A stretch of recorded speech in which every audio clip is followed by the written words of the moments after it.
Après l'échec total des négociations avec l'Iran, Donald Trump a donné l'ordre de faire la guerre au régime iranien jusqu'à la victoire totale et jusqu'à ce que toutes les conditions des États-Unis d'Amérique soient remplies. Je veux tout. Je ne veux pas 90%, je ne veux pas. 95%, je veux tout. Je prédis que l'Iran reviendra à la table des négociations et nous donnera tout ce que nous voulons. Donald Trump a fait aujourd'hui une déclaration retentissante, alors que les négociations avaient clairement échoué. Le commandement central de l'armée américaine a déjà envoyé des navires de guerre pour imposer un blocus total de l'Iran dans la région du détroit. Et en fait, Trump a annoncé un blocus total du détroit d'Ormuz. Les négociations entre les États-Unis et l'Iran se sont terminées sans aucun accord, même si elles ont duré 21 heures. C'est pourquoi Donald Trump a déclaré que les actions militaires reprennent avec une nouvelle intensité. Il a même menacé, je cite, de détruire l'Iran en un seul jour. Mais vous vous demandez sans doute quel est l'intérêt pour Donald Trump de bloquer le détroit d'Ormuz, alors qu'il est déjà bloqué par les Iraniens. Nous répondrons à cette question intéressante et à d'autres dans cette émission. Je m'appelle Alexei Peschiy, discutons ensemble de ce sujet. Mais avant de commencer, je vous demande de vous abonner à cette chaîne, de liker cette émission. Laissez n'importe quel commentaire. Abonnez-vous à ma chaîne Telegram Peschiy News, le lien se trouve dans la description de cette vidéo. Nous y publions des actualités en temps réel dès qu'elles arrivent.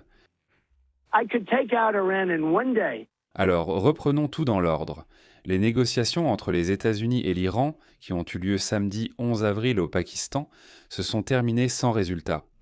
Parmi les principaux points de désaccord figurent les exigences de l'Iran de conserver le contrôle du détroit d'Ormuz et de ne pas transférer ses stocks d'uranium enrichi.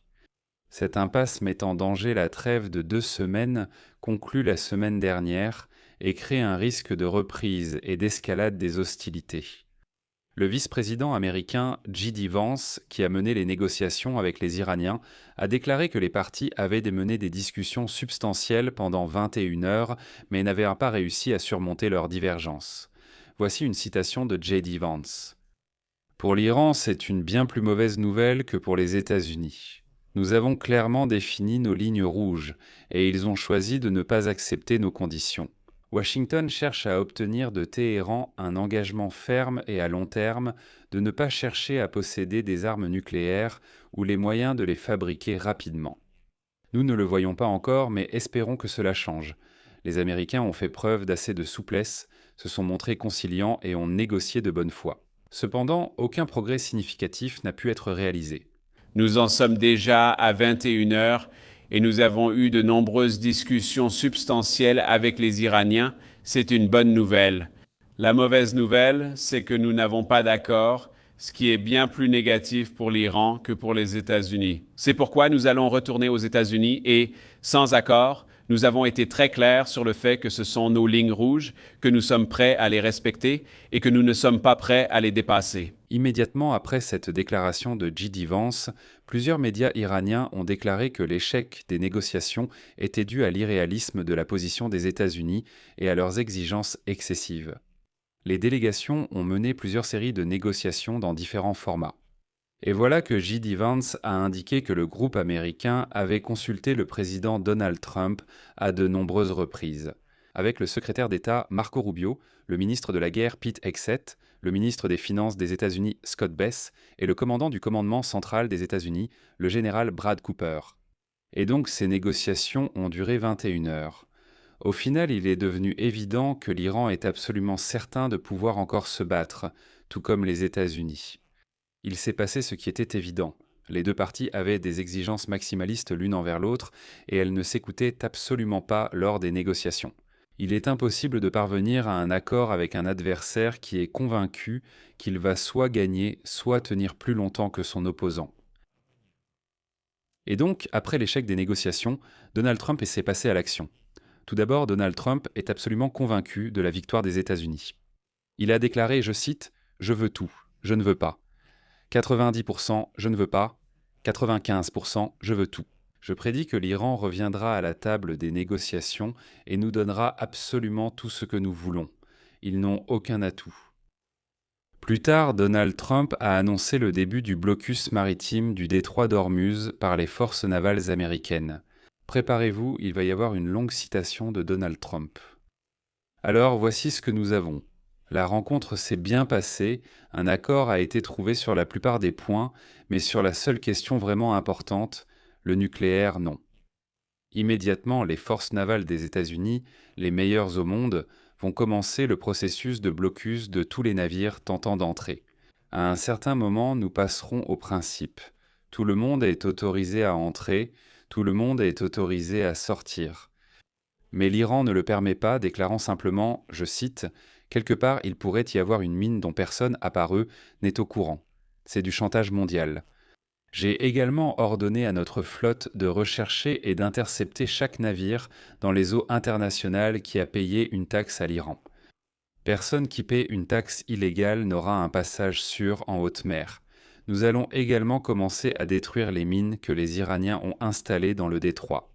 Tout Iranien qui ouvrira le feu sur nous ou sur des navires civils sera éliminé. L'Iran sait mieux que quiconque comment mettre fin à cette situation qui a déjà détruit leur pays. Leur flotte est détruite, leurs forces aériennes sont anéanties, leurs défenses antiaériennes et leurs radars sont inutiles. Khamenei et la plupart de leurs dirigeants sont morts. Morts. Tout cela à cause de leurs ambitions nucléaires. À ce stade, souvenez-vous de Khamenei. Le blocus commencera très bientôt. D'autres pays seront impliqués dans ce blocus. L'Iran ne sera pas autorisé à tirer profit de cet acte illégal de chantage. Ils ont besoin d'argent et, plus important encore, ils ont besoin d'armes nucléaires.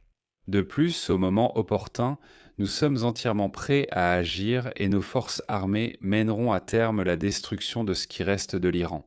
Fin de citation. Voilà pourquoi je vous ai dit de faire attention à ce que Donald Trump écrit à propos de la mort de Khomeini. Et d'ailleurs, c'est l'erreur que beaucoup de commentateurs commettent en disant que le dirigeant de l'Iran ces derniers 100 ans était précisément Khomeini.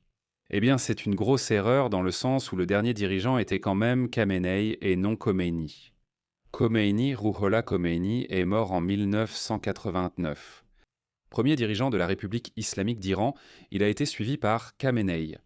Voilà, c'est donc très étrange que le président des États-Unis confonde Khamenei avec Khomeini et écrive que Khomeini est déjà mort. Eh bien, en fait, oui, il est mort en 1989. Mais excusez-moi, c'est une petite digression lyrique.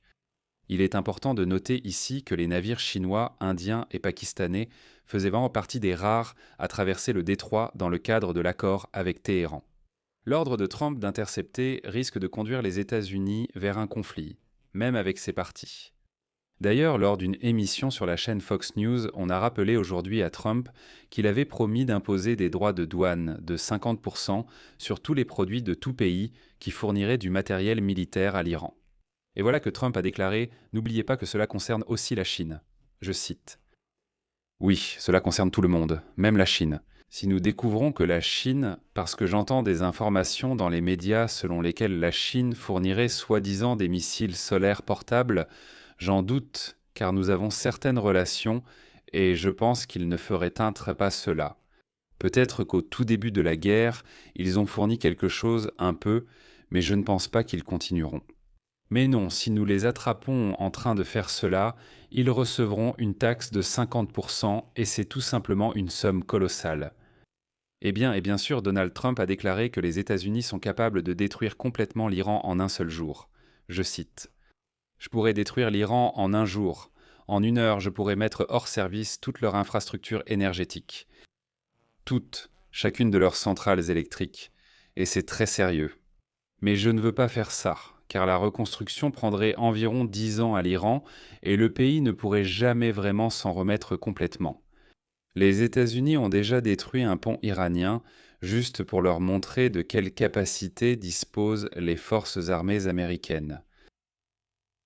Mais ici, je suis sûr que tout le monde se pose une question principale. Donald Trump a annoncé le blocus du détroit d'Ormuz. Mais pourquoi les États-Unis d'Amérique devraient-ils bloquer le détroit d'Ormuz s'il est déjà bloqué par l'Iran? En plus, cela frappera encore plus les pays du Golfe Persique. Quelle est l'idée derrière un tel blocus et qu'est-ce que cela apportera en général? C'est très intéressant, discutons-en tout de suite. Le fait est que, techniquement, le détroit d'Ormuz n'est pas fermé. L'Iran laisse progressivement passer certains pétroliers en échange d'une taxe pouvant aller jusqu'à 2 millions de dollars par navire, Et ce qui est particulièrement important, c'est que l'Iran a assuré tout au long de la guerre la libre circulation de son pétrole dans la région, à l'aller comme au retour. Autrement dit, l'Iran a continué à vendre son pétrole. L'essentiel, c'est que l'Iran a créé une situation dans laquelle lui seul pouvait vendre son pétrole dans cette région, alors que les autres pays du Golfe Persique ne pouvaient pas vendre leur pétrole. Et puis, dit comme vous le savez, Donald Trump a levé les sanctions sur le pétrole iranien en plein milieu de la guerre.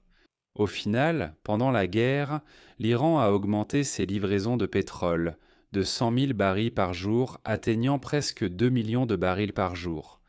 Ainsi, en bloquant le détroit d'Ormuz, Donald Trump aurait pu couper la principale source de financement du gouvernement et des opérations militaires. C'est un levier que l'administration de Donald Trump n'a pas encore osé utiliser. En effet, le blocage du détroit, même uniquement pour le pétrole iranien, pourrait entraîner une forte hausse des prix du pétrole et de l'essence dans le monde entier.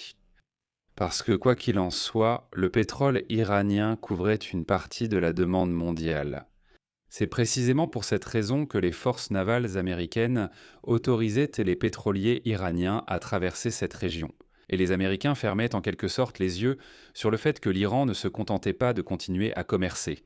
Il augmentait son commerce pétrolier pendant la guerre. Je le répète encore une fois, parce que Trump a également levé les sanctions contre eux. Et tout pétrole exporté de la région en ce moment peut au moins partiellement aider à contenir la hausse des prix du pétrole. Et c'était en quelque sorte le calcul. Je vous rappelle que l'administration Trump a bloqué la vente du pétrole iranien depuis qu'elle s'est retirée de l'accord nucléaire iranien en 2018.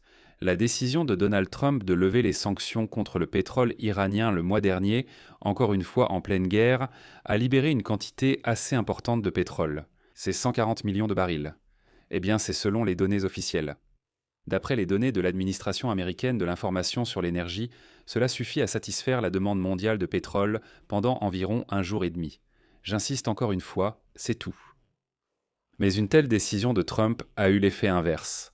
La levée des sanctions a permis à l'Iran de vendre son pétrole, qui était auparavant sous sanctions, afin de financer la guerre contre qui? Les États-Unis d'Amérique et leurs alliés. Et l'Iran tirait un bénéfice considérable de ses ventes en vendant le pétrole avec une prime de plusieurs dollars au-dessus du prix du Brent. Oui, c'est ça la guerre. C'est-à-dire que Donald Trump commence d'abord la guerre, une crise pétrolière éclate. Et pour résoudre au moins partiellement cette crise, il fait quoi? Il lève les sanctions contre l'adversaire. Cela n'avait même pas été fait avant la guerre. De plus, comme vous vous en souvenez, Donald Trump a tellement tenté de sauver la situation sur le marché du pétrole qu'il a même levé les sanctions sur le pétrole russe. Et c'est là qu'il y a un moment très dangereux. Le fait est que la levée temporaire des sanctions contre le pétrole russe a expiré le 11 avril, comme vous le savez tous. Mais jusqu'à présent, jusqu'au moment de l'enregistrement de cette émission, le ministère des Finances des États-Unis d'Amérique n'a toujours pas annoncé s'ils allaient en prolonger la levée des sanctions sur le pétrole russe ou non. Parce que Trump avait laissé entendre auparavant qu'en principe, il n'allait pas rétablir les sanctions. En résumé, il affirme que les sanctions sur le pétrole russe en mer ont été levées et qu'elles ne seront probablement pas rétablies. Aucune mise à jour n'est disponible sur le site du ministère des Finances des États-Unis. Mais ce que l'on sait grâce à des informations d'initiés, c'est que Donald Trump et le ministre des Finances des États-Unis, Scott Bessent, ont convenu de prolonger la levée des sanctions dès le 9 avril. L'administration Trump prend très souvent ce genre de décision, non pas par de grandes annonces présidentielles, mais par une mise à jour technique des licences de général sur le site du ministère des Finances des États-Unis. Discrètement. Cela permet d'éviter des critiques supplémentaires pour complicité avec le Kremlin. Et en général, ce n'est qu'après quelques jours que les journalistes découvrent si la licence a été prolongée ou non. Et il ne faut pas oublier que ces licences sont renouvelées pendant les jours ouvrables. Et aujourd'hui, c'est dimanche, en plus c'est Pâques pour les orthodoxes, donc il est très probable que cette licence sera finalement renouvelée lundi. Et surtout, les traders et les grands importateurs, par exemple en Inde, continuent leurs opérations d'achat de pétrole russe. Étant convaincu que le feu vert de Washington a été donné et qu'il ne s'éteindra pas dans un avenir proche. Eh bien, dans une situation où Trump envisage de bloquer les livraisons de pétrole iranien, il va certainement prolonger la levée des sanctions contre la Russie, ne serait-ce que pour freiner un peu la hausse des prix. Et aujourd'hui, le 12 avril, Trump a assuré que dès que la guerre sera terminée, les prix de l'essence reviendront rapidement à leur niveau d'avant-guerre. Voilà, dit-il, c'est comme ça. Évidemment, c'est faux, je ne vais pas détailler, mais les économistes diront que ça ne marche pas ainsi. Malheureusement, même lorsque la guerre sera terminée, que le détroit d'Armout sera débloqué, etc., il y aura encore une période assez longue pour la reprise. Mais en bloquant le détroit d'Armout, Trump risque de faire encore plus augmenter les prix du pétrole et du gaz afin de maximiser la pression sur l'Iran et d'obtenir la fin de la guerre. Et ici, je voudrais recommander de regarder absolument mon émission d'hier, dans laquelle j'ai immédiatement dit que les négociations entre les États-Unis et l'Iran au Pakistan ne sont qu'une couverture pour une opération militaire encore plus vaste, ce qui est en train de se dérouler maintenant. Et en ce moment même, Trump affirme que les États-Unis et d'autres pays vont envoyer des dragueurs de mines dans le détroit d'Armout pour déminer les zones minées par l'Iran. Citation. Nous avons des dragueurs de mines là-bas. Nous disposons actuellement de dragueurs de mines sous-marins de haute technologie, les plus modernes et les meilleurs, mais nous achetons également des dragueurs de mines plus traditionnels. Et d'après ce que je comprends, le Royaume-Uni et plusieurs autres pays européens envoient aussi des dragueurs de mines là-bas. En outre, Trump affirme que désormais les pays du Golfe Persique, l'Arabie saoudite, le Qatar, le Koweït, Bahreïn, etc., sont, on peut dire, beaucoup plus proches. Et maintenant, ils sont tout simplement obligés d'entrer en guerre parce qu'il est dans leur intérêt de débloquer le détroit. Citation. Oh oui. On peut dire que les États du Golfe Persique sont beaucoup plus proches, donc il est possible qu'ils soient obligés de le faire. Mais vous savez, ils auraient pu rester à l'écart. Mais l'Iran a commis une erreur et a commencé à les bombarder avec des missiles. C'est un indice intéressant qui suggère que, très probablement, des négociations sont en cours pour que, par exemple, les Émirats ou l'Arabie saoudite entrent en guerre contre l'Iran, au moins pour débloquer le détroit d'Ormuz. Mais ce qui est aussi important, au moment de l'enregistrement de cet épisode, selon la société Vortex, spécialisée dans le suivi des navires, seulement 2 pétroliers vides qui se dirigeaient vers le détroit d'Ormuz ont fait demi-tour. Après qu'on a appris dimanche que les négociations entre les États-Unis et l'Iran se sont terminées sans parvenir à un accord de paix à long terme, ce qui nous indique qu'à l'heure actuelle, le détroit d'Ormuz reste toujours sous contrôle. Mais voyons ce que fera Donald Trump. Parce que, par exemple, les démocrates aux États-Unis d'Amérique, pour être franc, ne comprennent pas la stratégie. Quelle est la logique? Quelle est l'idée? Donc, quelle est la suite? Les États-Unis peuvent en effet bloquer rapidement le détroit d'Ormuz pour tous. L'Iran ne pourra pas commercer. Mais qui sait quelle est la capacité de résistance de l'Iran? Et comment rouvrir le détroit? Parce que maintenant, en fait, il y a 2 parties. Et les 2 bloquent le détroit. Mais comment l'ouvrir? Cette question reste en suspens. Je vais donc laisser la question en suspens. Donnez votre avis et vos conclusions dans les commentaires sous cette émission. Abonnez-vous à la chaîne, activez la cloche et n'oubliez pas de mettre un like. Si vous souhaitez soutenir le travail de cette chaîne YouTube, vous pouvez le faire financièrement via un don ou un abonnement payant en utilisant les liens et informations dans la description de cette vidéo ou via le QR code affiché à l'écran. C'est tout pour aujourd'hui. Prenez soin de vous. À bientôt à tous.